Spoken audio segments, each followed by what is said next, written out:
Hello friends, welcome to Nirmala's kitchen. என்னடா kitchen காமிக்கிறாங்கன்னு பார்க்குறீங்களா? இனிமேல் இப்படித்தான் வரும் புது பொலிவுடன். வாங்க பார்க்கலாம். அதுக்கு முன்னாடி நம்ம சேனல் சப்ஸ்கிரைப் பண்ணிவிட்டு பெல் சிம்பிள் தட்டிடுங்க. இப்போ நான் இன்றைக்கி ரவை கேக் தாங்க செய்ய போகிறேன். இது ரவா கேக் ரொம்ப ஈஸியாக செஞ்சு முடிச்சிடலாம், 10 நிமிஷத்தில் செஞ்சு முடிச்சிடலாம் அப்படின்னு நான் சொல்ல மாட்டேன். வாங்க இப்போ ரவை கேக் எப்படி செய்யுதுன்னு பார்க்கலாம். இந்த ரவை கேக் பிகினர்ஸ் கூட ஈஸியாக செஞ்சு முடிச்சிடலாம். வாங்க இப்போ எப்படி. இதுக்கு முதல்ல நம்ம ஒரு கப் அளவுக்கு ரவை எடுத்துக்கலாம். ரவை மிக்சி ஜாரில் சேர்த்துக்கலாம். இந்த ரவை உப்புமா செய்கிற ரவை தான், நார்மல் சாதா பாம்பே ரவை தான் எடுத்திருக்கேன் நான். இது வறுக்காத ரவை தான் எடுத்திருக்கேன். இப்போ பாருங்கள், மிக்சி ஜாரில் சேர்த்துட்டு நம்ம மூடி போட்டு அரைச்சி எடுத்துன்னு வரலாம். இது ரொம்ப நைஸாக இருக்கணும்னு தேவையில்லை, நம்ம சும்மா பல்ஸ் மோடில் போட்டு எடுத்துன்னு வந்தால் போதும். பாருங்கள், இந்த அளவுக்கு இருந்தால் போதும்.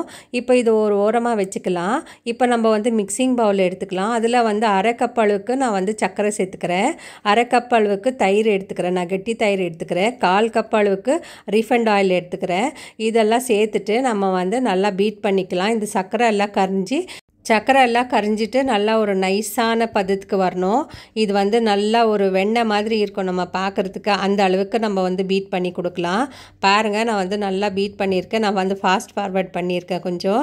இப்போ நம்ம பீட் பண்ணி முடிச்சாச்சு. இதில் நம்ம ரவை சேர்த்துக்கலாம். ரவை சேர்த்துட்டு இதை நல்லா மிக்ஸ் பண்ணி கொடுக்கலாம். இன்றைக்கி நான் எக்கு சேர்க்காத தான் நான் இந்த கேக் செய்கிறேன். இது எக்லெஸ் கேக்கு. உங்களுக்கு இது தயிர் வேண்டானாக்கா நீங்கள் 2 முட்டை சேர்த்துக்கலாம், இல்லை 3 முட்டை கூட நீங்கள் சேர்த்துக்கலாம். முட்டை எவ்வளோ சேர்க்குறோமோ அவ்வளோ நல்லா கேக் நல்லா சாஃப்டாக வரும். இப்போ பாருங்கள், நான் கலந்து கொடுத்துறேன். ஒரு 5 நிமிஷத்துக்கு அளவுக்கு நம்ம மிக்ஸ் பண்ணி கொடுக்கலாம். இந்த அளவுக்கு இருக்கணும் நம்ம மிக்ஸ் பண்ணுறது. மிக்ஸ் பண்ணிட்ட பிறகு நம்ம இதை ஒரு 10 நிமிஷத்துக்கு மூடி போட்டு வைக்கலாம். எல்லா பக்கமும் நல்லா மிக்ஸ் பண்ணிவிட்டு நம்ம ஒன்றா சேர்த்துடலாம் இந்த ரவையை. இன்றைக்கி நம்ம ரவை கேக் தான் செய்ய போகிறோம்.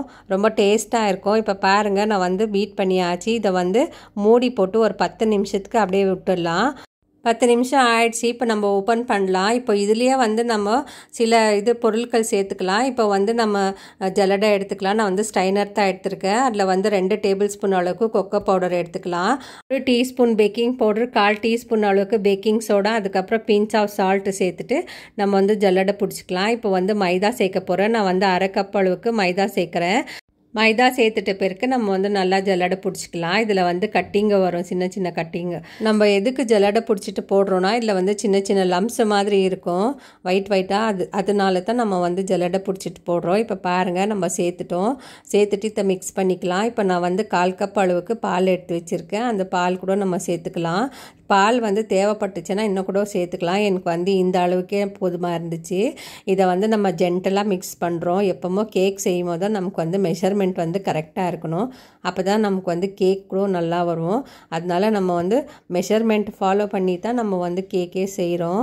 இப்போ பாருங்கள், நான் நல்லா மைல்டாக நான் இதை மிக்ஸ் பண்ணி கொடுக்குற ஒரே டைரெக்ஷனில் நம்ம மிக்ஸ் பண்ணி கொடுக்கலாம். இப்போ நம்ம 1/4 டீஸ்பூன் அளவுக்கு நம்ம வெனிலா எசன்ஸை சேர்த்துக்கலாம். வெனிலா எசன்ஸை சேர்த்துட்டு இதையும் நல்லா நம்ம மிக்ஸ் பண்ணி கொடுத்துக்கலாம்.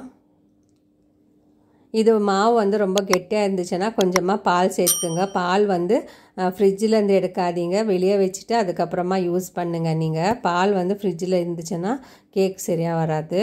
இப்போ பாருங்கள், மிக்ஸ் பண்ணியாச்சு. நான் பேக்கிங் ட்ரே எடுத்திருக்கேன். பேக்கிங் ட்ரேயில் நான் ஆல்ரெடி பட்டர் பேப்பர் போட்டு வச்சுருக்கேன். அதில் நம்ம கொஞ்சமாக எண்ணெய் சேர்த்துட்டு இதை எல்லா பக்கமும் நல்லா ஸ்ப்ரெட் பண்ணிக்கலாம். எண்ணெய் நல்லா தடவிக்கலாம். எண்ணெய் வேணான்னா நீங்கள் பட்டர் கூட சேர்த்து நீங்கள் எல்லா பக்கமும் ஸ்ப்ரெட் பண்ணிக்கலாம். இப்போ இது செஞ்சிட்டோம்.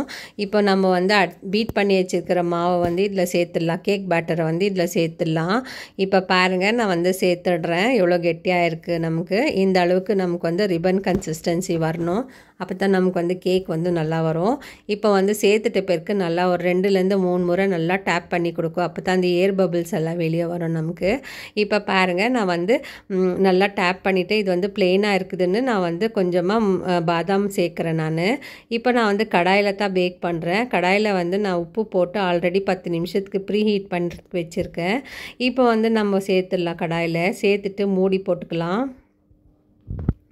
மூடி போட்டு ஒரு 40 நிமிஷம், எனக்கு வந்து 40 நிமிஷம் ஆச்சு எனக்கு வந்து பேக் பண்ணுறதுக்கு. இப்போ இந்த ஹோலை வந்து நம்ம க்ளோஸ் பண்ணிடலாம். ஒரு சின்ன பேப்பர் எடுத்துகிட்டு இந்த ஹோலை க்ளோஸ் பண்ணிடலாம். அப்போ தான் நமக்கு வந்து ப்ரெஷர் வெளியே போகாது. இப்போ இந்த கேக்கை வந்து நம்ம ஓவனில் பேக் பண்ணோன்னா 180 டிகிரியில் 35 நிமிஷத்துக்கு நம்ம வந்து பேக் பண்ணி எடுத்துக்கலாம். 40 நிமிஷம் ஆகிட்ட பிறகு நம்ம வந்து டூத் பிக் போட்டு நம்ம வந்து செக் பண்ணி பார்க்கலாம். பாருங்கள், இது வந்து ஒட்டவே இல்லை, நல்லா ஒட்டாமல் நல்லா வந்திருக்கு கேக்கு. இப்போ நம்ம வந்து கீழே எடுத்து வச்சுக்கலாம். இது ரொம்ப சூடாக இருக்குது.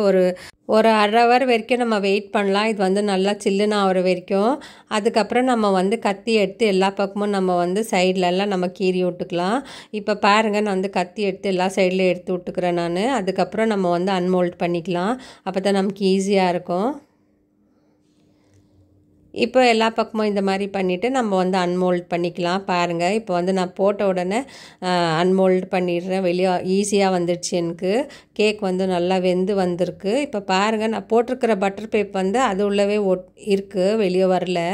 கேக் வந்து நல்லா பேக் ஆகி வந்திருக்கு. இப்போ பாருங்கள், நம்ம வந்து அன்மோல்ட் பண்ண உடனே வெளியே வந்துடுச்சு. இப்போ வந்து திருப்பி போட்டுக்கலாம் நம்ம. இது இன்னும் சூடாக இருக்குது. அதுக்கப்புறம் நம்ம வந்து கட் பண்ணலாம். நமக்கு எந்த சைஸில் வேணுமோ, எந்த ஷேப்பில் வேணுமோ நம்ம வந்து கட் பண்ணிக்கலாம். நான் வந்து இந்த மாதிரி சைஸில் கட் பண்ணுறேன் நான். இப்போ இன்னும் சூடாக தான் இருக்குது. நம்ம வந்து டச் பண்ண உடனே இது வந்து கட் ஆகுது. கேக் வந்து நல்லா ஒடிஞ்சி வருது. இப்போ பாருங்கள், நான் வந்து எல்லாத்தையும் கட் பண்ணிவிட்டு நம்ம வந்து வேறு தட்டில் ட்ரான்ஸ்ஃபர் பண்ணிக்கலாம். இப்போ நான் வந்து உங்களுக்கு எடுத்து காமிக்கிற பாருங்கள், எவ்வளோ நல்லா வெந்து வந்திருக்கு. மாய்ஸ்சரைசிங்காக இருக்குது கேக்கு. அதே அளவுக்கு நம்ம ப்ரெஸ் பண்ணும்போது கேக் வந்து நல்லா ஒடிகிற மாதிரி இருக்குது. இந்த அளவுக்கு நமக்கு வந்து கேக்கு நல்லா பேக் ஆகி வந்திருக்கு. நான் சொன்ன மெஷர்மெண்ட்டு நீங்களும் செஞ்சு பாருங்கள், நல்லாவே வரும் கேக்கு. இது வந்து ரவை கேக்கு. இப்போ பாருங்கள், நான் வந்து வேறு தட்டில் வந்து ட்ரான்ஸ்ஃபர் பண்ணிக்கிறேன். எனக்கு வந்து இந்த அளவுக்கு வந்துச்சு கேக்கு, 1 கப் அளவு ரவைக்கு. நீங்களும் வீட்டில் ட்ரை பண்ணி பாருங்கள். அதுக்கப்புறம் பசங்களுக்கெல்லாம் செஞ்சு கொடுங்க. ஸ்கூல் ஸ்நாக்ஸுக்கு எடுத்துன்னு போகலாம் இது. அதுக்கப்புறம் டீ டைமுக்கு வச்சு நம்ம சாப்பிட்லாம். நான் வந்து ஒன்று கட் பண்ணி காமிக்கிற பாருங்கள், எவ்வளோ நல்லா சாஃப்டாக வந்திருக்கு கேக்கு. நம்ம வந்து கட் பண்ண உடனே இது வந்து நல்லா பிஞ்சிட்டு கீழெல்லாம் கொட்டிடுச்சு எனக்கு. டேஸ்ட் வந்து ரொம்ப நல்லா அட்டகாசமாக இருந்துச்சு. டேஸ்ட்டு கூட உங்களுக்கு வந்து தயிர் வேண்டானா நீங்கள் வந்து முட்டை கூட சேர்த்து செஞ்சுக்கலாம். இப்போ இந்த வீடியோ உங்களுக்கு பிடிச்சிருந்துச்சுன்னா லைக் பண்ணுங்கள், ஷேர் பண்ணுங்கள், சப்ஸ்கிரைப் பண்ணுங்கள். தேங்க்யூ, பாய்.